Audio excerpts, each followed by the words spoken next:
Oh, hello! Today we are talking about the ARCs that I read for Q2 releases, ARCs being advanced reader copies, and basically these are books that I get for new book releases that are coming out with hopes that I will talk about them or review them, etc. So I do like to check in every quarter about the new releases that I have read in advance, what I think about them, and, just overall impressions. I have found that as the years go on, I get better and better about picking things I'm going to enjoy. So I have found that there's an upward trend in my ratings, which actually makes me feel good. It makes me feel like I'm not wasting people's time by asking for things that I'm not gonna like. So yeah, most of this is gonna be pretty positive. In the past, I have been doing the comprehensive ranking for all of the ARCs that I have read from the beginning of the year till now. I think this year I'm gonna stop doing that and just do a quarter ranking. And then when we get to the end of the year, I'll do the full ranking of all of the advanced releases that I read. So only other caveat, the things that I tend to read in advance are mysteries, romance, some sci-fi fantasy, and some nonfiction. That tends to be what I request. So those are the kinds of books you're likely to hear about on this list.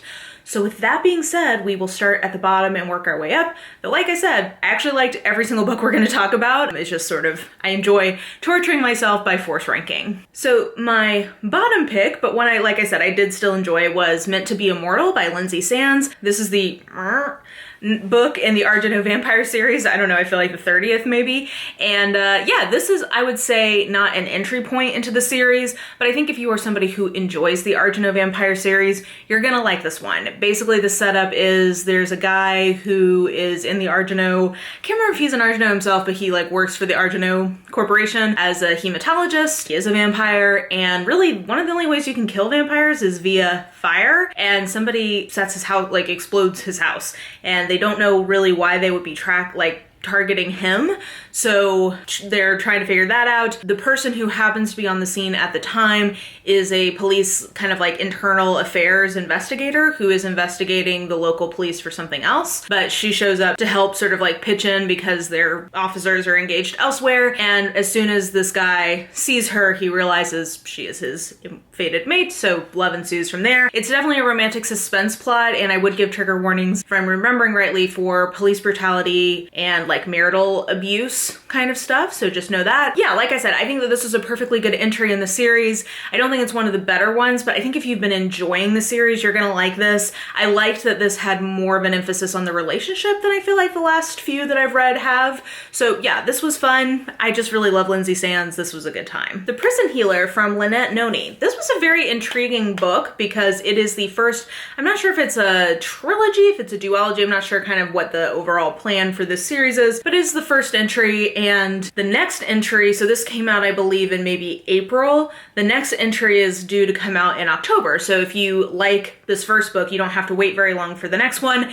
And the book as a whole I had mixed feelings about, but I really enjoyed how the actual ending played out. So I am gonna read the next one because I want to find out what happens. I at least didn't really see the ending coming, so I was excited to watch that unfold. Basically the setup is that we're in some sort of dystopian fantasy world, and our main character was taken into this notorious prison when she was, I think 6 or 7, and she has become the prison healer. Most people don't last in this prison more than a couple of 6 months to a year kind of thing. She's been there for 10, and they bring in the leader of this rebellion, this queen lady, and she needs to heal her, but also she needs to stand in her place for this sort of trial by ordeal type thing. That is the only way that both of them can emerge from this situation in one piece.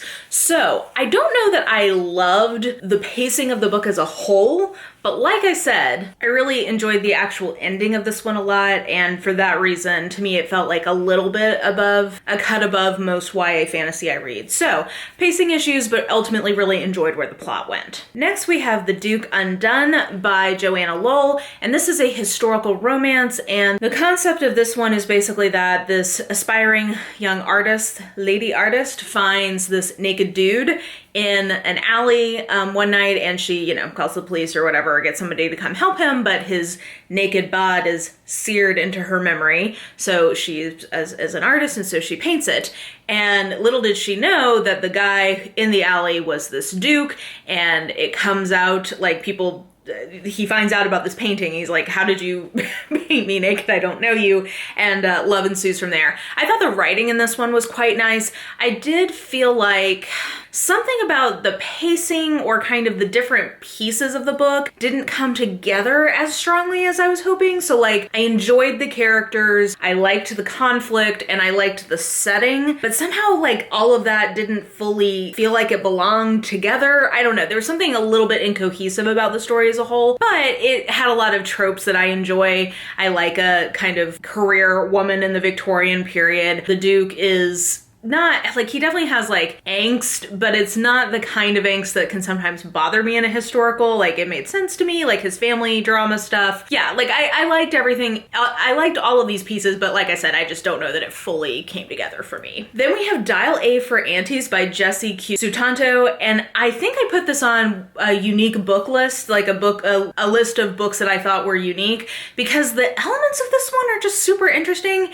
It's a very wacky book. It has the tone of sort of like a K-drama or a telenovela kind of vibe. Like, it's very melodramatic, but in a very satisfying dun dun dun kind of way. And it is sold as a romance, and it does have a romantic element to it, but really it's more of like a family melodrama comedy. Basically, our main character has these three aunties and then her mom, who they are of, I think they are Indonesian and Chinese, and they're immigrants to the US, and they have their own kind of like wedding business going. There ends up being a murder, and they end up needing to like cover it up as a family, but also this guy who she used to be in a relationship with is coming back into her life, and so she's trying to get with him. And it's like I said, it's just wacky. So I think if you're looking for something just sort of different, I wouldn't go into this expecting either really a mystery or really a romance. It's kind of its own flavor. But if you're down for the ride, I think that this one's pretty fun. And then A Dark and Secret Place by Jen Williams. I didn't realize it, but Jen Williams is the same author of, I think it's called The Ninth Reign, which my friend Elle from Elliot Brooks has been raving about. And I think like driving a worldwide shortage of this book because it's self-published, and so it's not in like wide, distribution. So she's written this apparently really good fantasy novel as well, but this is a serial killer thriller. So the setup is this woman, her mother passes away, she goes back home to deal with her estate, and she finds all of these letters between her mother and this notorious serial killer. And around the same time, an apparent copycat killer is on the loose, so we gotta figure out like what's going on. I love a serial killer trope. Actually, this year I've noticed I have a lot of serial killer books that I'm gonna be reading, so I actually think I'm gonna vlog some of the arcs that I have of serial killer books coming up. But anyway, so like I just like that trope really works for me. And I thought that it was a well done book. I don't know, so one of the big reveals I knew immediately, like as in like this happens within the first 40 pages of the setup, and like as soon as the setup happened, I was like, oh, that's the twist. Now I think that there's an additional element on top of that was interesting, and I think just trope wise this really worked for me. I thought the writing was nice. So overall this book came together for me, but is it the like most surprising, shocking version of this kind of story? I think not. And if that is something you really value in your thriller reading, I don't know this one will totally work for you if you read a lot of them. Some people really want to be like surprised, that's the enjoyment for them, and I don't know that this is the most surprising, but I just like these tropes and I thought that they were pretty well executed. So for me, definitely worked. Content warnings for like most of the things thrillers need content warnings for: violence, sexual violence, abuse. Also, there's a cult element, so spiritual abuse, content warnings, all of that. So works for me, but if you're looking for something really like totally unexpected, maybe this one, just know that going in. Hey, fun fact, I totally forgot to write down one of the books that I needed to talk about, and that was Legacy by Nora Roberts, which I enjoyed because it's Nora Roberts. Like, it's a good one. I think it was a nice return to form in terms of it being closer to her standalone suspenses and how they've been structured in the past. So I did enjoy that. The problem was that our heroine and her mother are fitness influencers.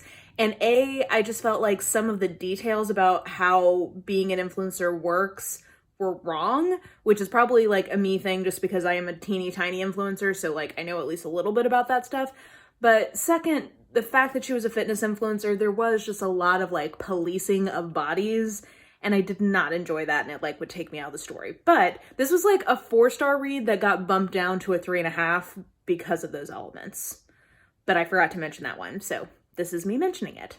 Okay, and it's so, like, the ranking from here on was really hard because I liked a lot of these pretty well. So next I have The Chosen and the Beautiful by Nhi Vo, and this was really, really, like, a very strong book. I think I was expecting, what was I expecting? I think I was expecting something a little bit more fantastical than this book ended up being, because it is a retelling of The Great Gatsby from the point of view of Jordan Baker. But it was released by Tor, so I was expecting it to be a little stronger in its sort of fantasy elements than it actually is. They are present, but really this is in a lot of ways sort of just a character study, a very well done character study that is really focused on Jordan's experience as an immigrant. She's of East Asian descent, and she has, you know, she's an immigrant to the US and she's adopted, and so then there's this whole kind of backstory she has with that. There's also this whole side element with her and Nick, who is the narrator of the original version of The Great Gatsby. So I think that this is a really well done and interesting book. I think it just wasn't quite what I was expecting, and I'd picked it up because I was in the mood for something a little more fantastical. So just know that, but I think this is a really lovely book, and I think that it will definitely be a pleaser for people who enjoy The Great Gatsby, which I personally really love that original book, and I thought it brought something fresh to the text. It made me think about The Great Gatsby in a slightly different way, which to me is one of the hallmarks of a really good retelling. Speaking of retellings, then we have Anne of Manhattan by Brenna Starler.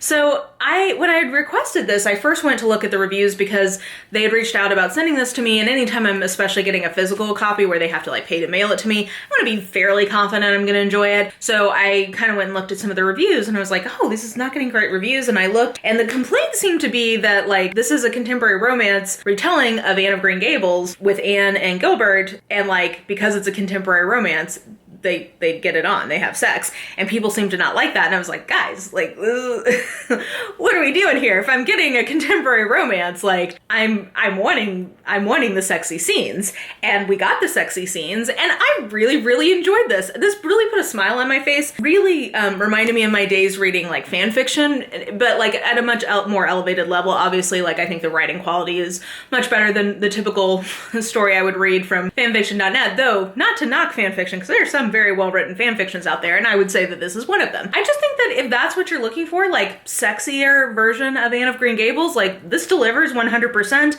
This really just put a smile on my face because of some of the nostalgia vibes.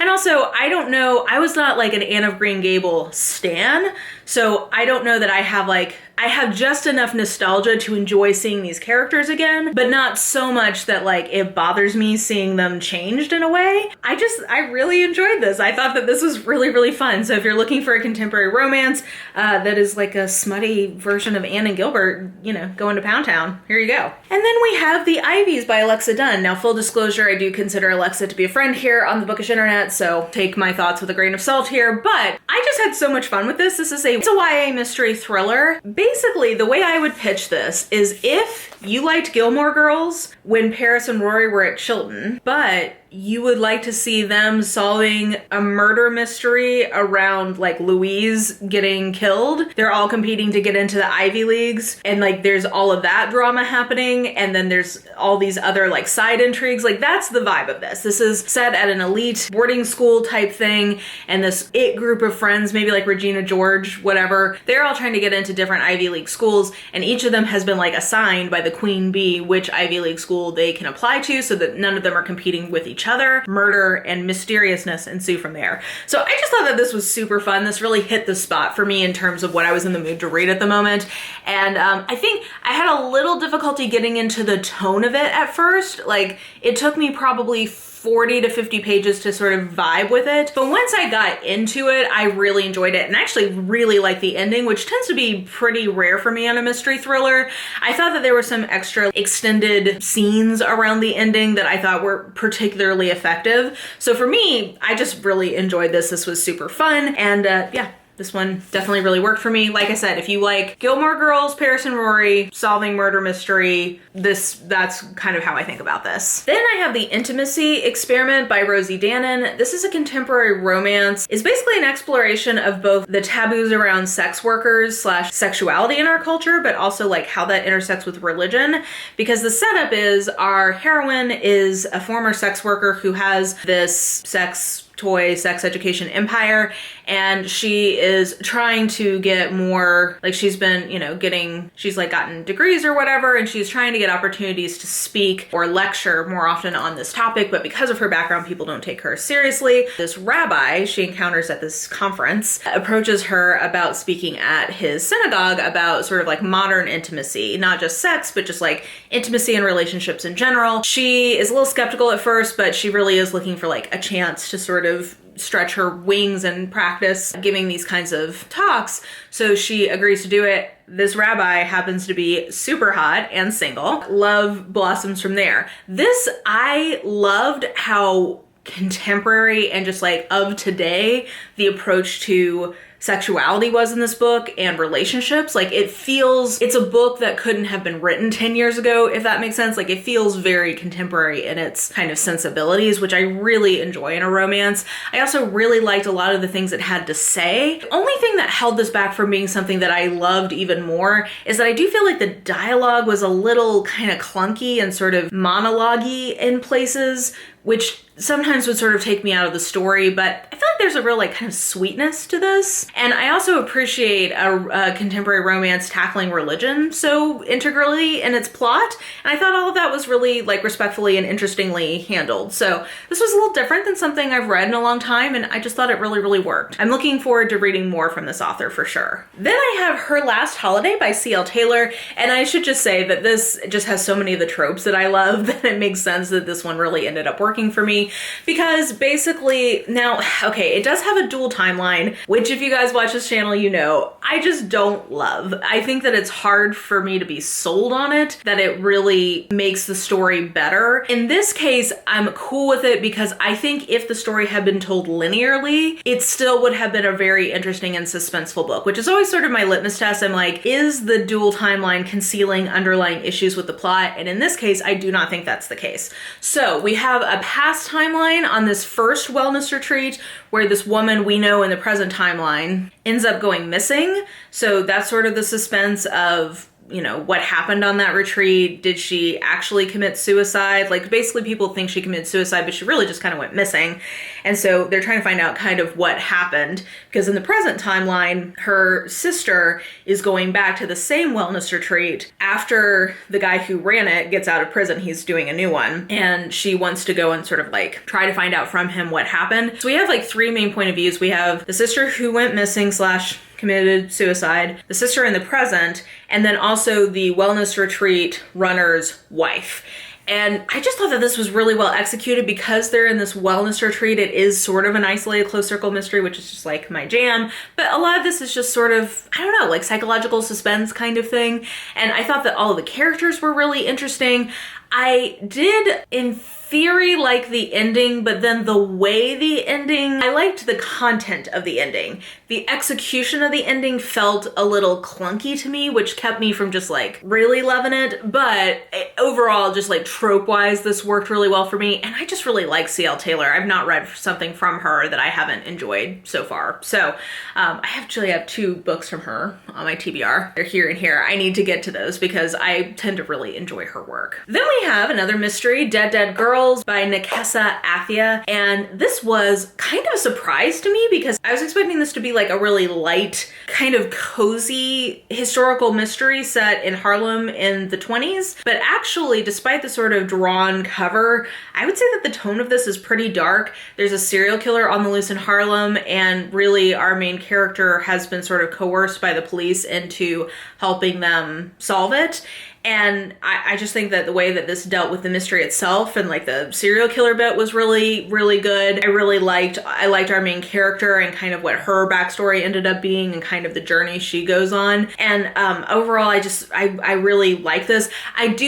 I wonder if this is a debut because there were just some sort of like transitional things that felt a little clunky to me. Clunky seems to be a word I'm using quite a bit today. There are just some clunky things, I guess, that I'm observing in some of these books, but I felt like some of the transition through time felt a little weird and kind of would take me out of the story. But overall, I believe this is the beginning of a series, and I'll definitely keep my eye out for more from this author and more in this series because I think it was a really strong setup to a different kind of historical mystery than we usually get. Then we have People We Meet on Vacation by Emily Henry, and this is it's sold as a romance, and it is a romance, but I don't know that that wasn't what I liked about it. I liked this as a character study of a woman kind of finding herself. So the setup is kind of a When Harry Met Sally situation where two friends finally got together, but it didn't go well. And so now we're trying to find out like how they're going to make that right. I think that this book really would have been improved. As I was saying earlier, it's a dual timeline where in the present we see that they've already had this like hook up and falling out, but we get flashbacks to them being together in the past and like how their relationship built. And I think that this would have been much more successful, in my opinion,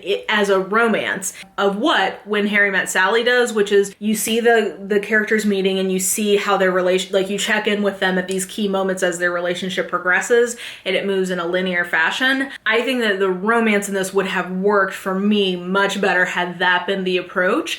But I do love Emily Henry's writing, and I love how thoughtful she is. I don't know. I felt like the character conflicts and stuff really they rang very true to me. I felt she rendered that very nicely, and I really like the overall journey. I just think that structurally this would have been very much improved with some changes, which kept me from just like, loving it the way that I really did love Beach Read last year. Okay, we're getting towards the top here. So next we have A Master of Djinn by P. Djèlí Clark. I love P. Djèlí Clark. I have yet to read something from him that I have not really enjoyed. I will tell you, so this is the third entry in his, what is the actual series called? I don't remember what the series is called, but in my mind, I'm like, this is the Fatma series because our main character is Fatma. And this is set in a sort of like steampunk-ish alternative history fantasy realm of Cairo. And it is old-timey Cairo, but with like steampunk elements, but also magic. And so there's like jinn,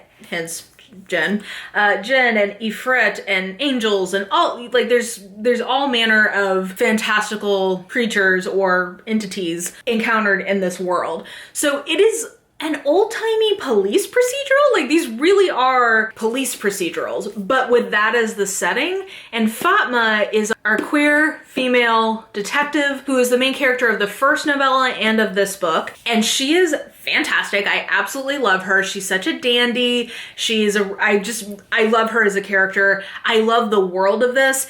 And this is his first outing with a full novel. I will say that I feel like this is not as strong as his novellas. I think he is an absolute master of a novella. And this to me, I think felt like 3 or 4 interconnected novellas rather than really like a novel. That said, I had a fantastic time in it. I enjoyed all of the elements of it. I enjoyed the characters, the world, and I actually liked the plot. I just don't think that it was completely cohesive as a novel rather than as interconnected stories.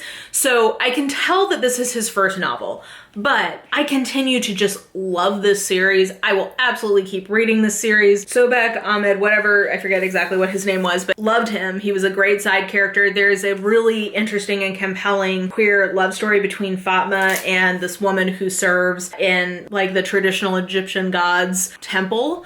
So, you know, they're coming from different sort of religious points of view and different sort of experiences with magic, but I thought that was really compelling. And this reads almost like an Agatha Christie, but queer in Egypt with non-white characters, and actually has very interesting things to say about kind of like the colonizing of the Middle East. I don't know. Anyway, this is fantastic. I really love P. Djèlí Clark, and I'm very excited about continuing in this series 1000%. Then I've got To Love and to Loathe by Martha Waters. Now, this is a book that I originally gave 4.5 stars to, but I have since bumped down to 4 stars because there is an element in this book that didn't sit great with me at the time, but I couldn't quite put words to what I was not feeling great about.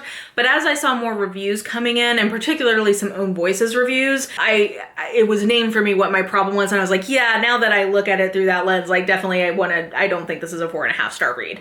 But I did still really enjoy this book, so I want to be honest about that I really did like this book, but I want to give a specific content warning about a specific element of this book. So this is the second in a series of historical romances from Martha Waters, and in this particular one, the setup is we have a widow, a very wealthy widow who is thinking about taking a lover. Doesn't ever really want to get married again, but she's young and she would like to take a lover. And she has a family friend who she's always had sort of this antagonistic relationship with, who is sort of this notorious rake. And he, it's clear pretty clear early on, he's always had like a thing for her. She kind of has had a thing for him too, but they have sort of this like bickering, whatever kind of relationship. And he is a rake, but he gets a bad review basically from one of his lovers saying like, you're not that good at sex anyway, when he's trying to break up with her. So he wants to find out if like the way she said it really like kind of damaged his ego. He wants to find out if actually he's not good in the sack. And so he approaches her, this widow, because he knows she will be honest with him. It's sort of like a fake dating thing, but like fake, you know, like practicing sex kind of trope. I don't know. Trope-wise, this 100% worked for me. I really like both of our main characters. She also is an aspiring artist. He has a lot of sort of like family baggage because he was originally the younger son, but his older brother died. So he has a lot of baggage around that. And I really liked the way that they got together. I also really liked her explaining to him like what he was doing wrong in the sack. I thought that was very amusing. However, there is a side plot that bothered me a little bit when I first read it. I was like, this feels a little clunky and I can't quite put my fingers on what the problem here is, where one of the side characters is a gay woman. I thought that her portrayal was just kind of odd. Like, it felt weird in the book, but what people pointed out, and I just didn't, this goes to show our own limitations, I didn't conceptualize it as such, is that he basically finds out she is gay and outs her to the heroine. So there's basically, and in this time and place, obviously like a huge, you know, it's not okay to be gay, and like that is that huge risk to her. So I didn't conceptualize it when I was reading it as him outing her, but that is 100% what happens. So I do want to give that as a content warning that like, I also just don't think that I think what she was going for was, because the way that that kind of wraps up, I think she was going for trying to have some inclusion and have, you know, some non-straight characters and show that. But I think the way that that was executed, I 100% see why people would not enjoy that. So just want to give a content warning there. I ultimately did enjoy this book. That is just a fact. But I agree that that element is not handled well. And I would definitely want somebody going into this book to know about that. So that's kind of where I've landed on that particular one. I did enjoy it, but I do think it needs to have that big caveat before you go into the book. And then second to highest one for Q2 is Fugitive Telemetry. Who is surprised? Anyone surprised that I love this book? No.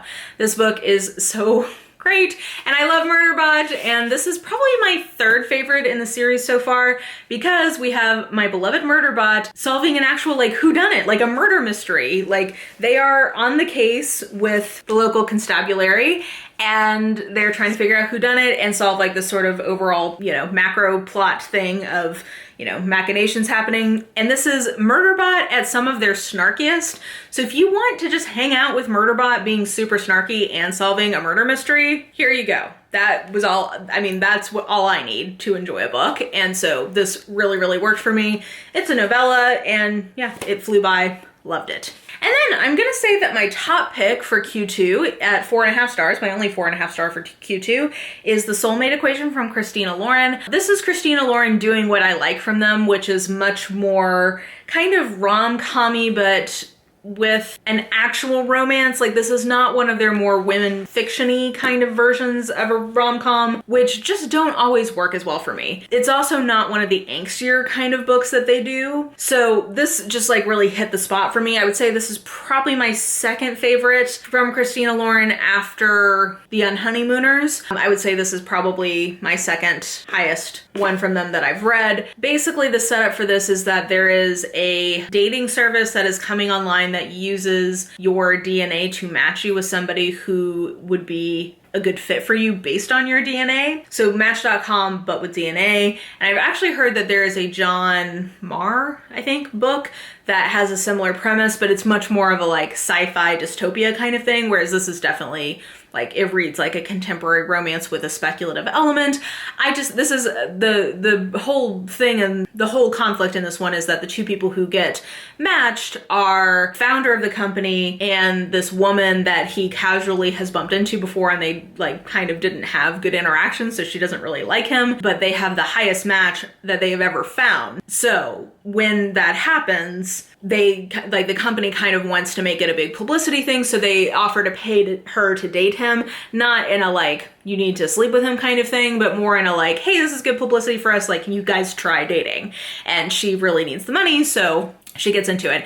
I think that I really like the character work in this particular one. I thought that was really strong. I really liked her relationship with her family. So she has grandparents she's close to. She has a daughter from a previous relationship that has a very, like, I thought that the stuff with the kid was handled very well in this. That can sometimes be a little hit or miss. I thought this one was more of a hit than a miss. I really liked her relationship with her best friend, who I think his name is Fliss? Something like that. I thought they were really cute together, and I hope that the best friend gets a spin-off book because she was a great character. So yeah, overall, I felt like this was Christina Lauren like doing their thing at kind of the highest level, and when they're hitting on all cylinders for me, those books just tend to really work. So yeah, this one really, really worked for me. So with all that being said, those are the releases that I read for Q2. I've already started into Q3, and I can still say that I'm doing really well with my new release picks this year. I'm getting better and better at picking things that I'm gonna enjoy. So definitely let me know what you thought about any of the books that I talked about. If you have read them, let me know what you thought about them, or let me know what your favorite new release from the last couple of months has been. And yeah, I think that will do it for me. So if you enjoyed this video, please like, subscribe, follow me on the social medias if you are so inclined. I have all that information listed in the description box below. And I think that will do it. I hope you're having an absolutely lovely day today, and I will just talk to you soon. Bye!